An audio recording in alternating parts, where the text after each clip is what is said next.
بسم اللہ الرحمن الرحیم۔ تعلیم الصرف۔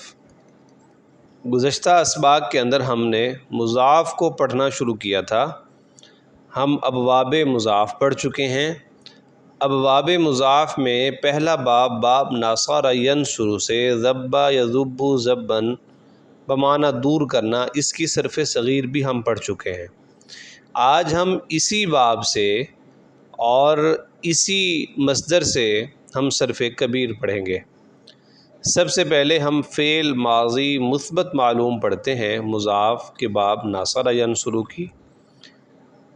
ذبا ذبا ذبو ذبت ذبتا ذببنا ذببتا ذببتما ذببتم ذببتی ذببتما ذببتن ذببتو ذببنا۔ تو یہ جو ہم نے گردان پڑھی ہے، اس میں پہلا جو صیغہ ہے ذبا، یہ صیغہ واحد مذکر غائب ہے، باب ناصرہ سے ہے، فعل ماضی مثبت معلوم ہے اور مضاف کا مضاف ثلاثی ہے۔ تو یہ ذبا صیغہ اصل میں تھا ذابابا بر وزن فعل ناصرہ۔ تو مدہ والے قاعدے سے ہم نے کیا کیا کہ اس کو ذبا بنا دیا، یعنی ایک کلمے میں دو متحرک حرف ایک جیسے آ گئے۔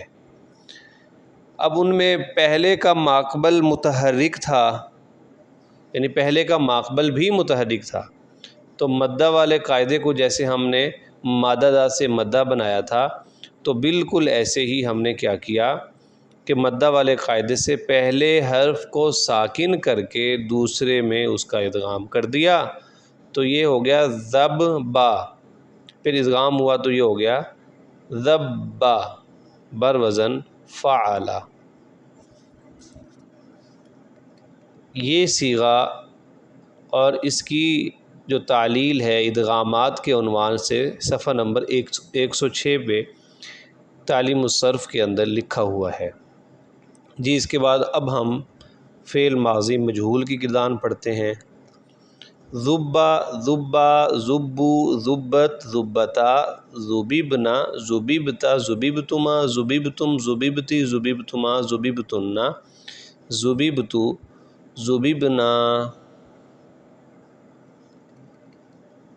جی تو اس کا بھی جو پہلا صیغہ ہے ذبا، اس کے اندر بھی وہی تعلیل ہوئی ہے۔ جی اس کے بعد اب ہم پڑھتے ہیں فعل مضارع۔ یذب یذبانی یذبونا تذب تذبانی یذببنا تذب تذبانی تذبونا تذبینا تذبانی تذببنا اذب نذب۔ تو اس میں جو پہلا صیغہ ہے یذب، اس کی بھی آپ تعلیل دیکھیے صفحہ نمبر 106 پہ۔ یذب صیغہ واحد مذکر غائب ہے، فعل مضارع کا صیغہ ہے، باب ناصرہ سے ہی۔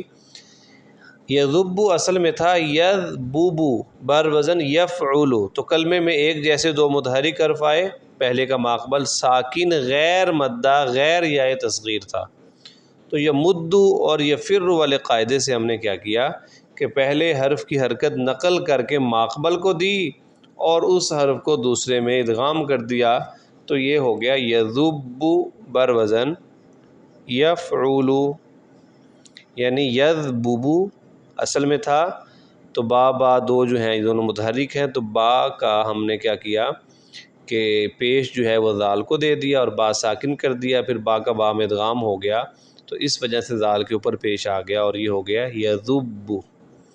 تو یہ اس کے اندر یعنی تعلیل ہوئی ہے، تو اس کو آپ ذہن میں رکھ کے بقیہ گردان پڑھیں گے تو بقیہ میں بھی یہی تعلیل جاری ہوگی۔ اب ہم پڑھتے ہیں فعل مضارع مجہول۔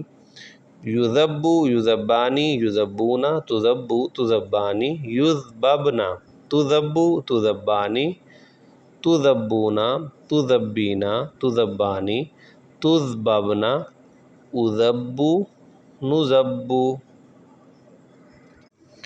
جی امید ہے آج کی یہ جو فعل ماضی اور مضارع کی جو ہم نے گردانیں پڑھی ہیں صرف کبیر، تو آپ کو سمجھ آ گئی ہوں گی، تو ان کی مشق کریں۔ اور اسی طرح ان کے اندر جو تعلیلات ہوئی ہیں ان کو سمجھیں، ان قواعد کو یاد کیجئے۔ انشاءاللہ کل کے سبق کے اندر ہم اگلی اسی مصدر سے ہم صرف کبیریں پڑھیں گے، اور ان کے اندر بھی جاری ہونے والے قواعد ہم انشاءاللہ یہاں بیان کریں گے۔ تو امید ہے آج کا سبق آپ کے لیے کافی فائدہ مند رہا ہوگا۔ جزاکم اللہ خیرہ۔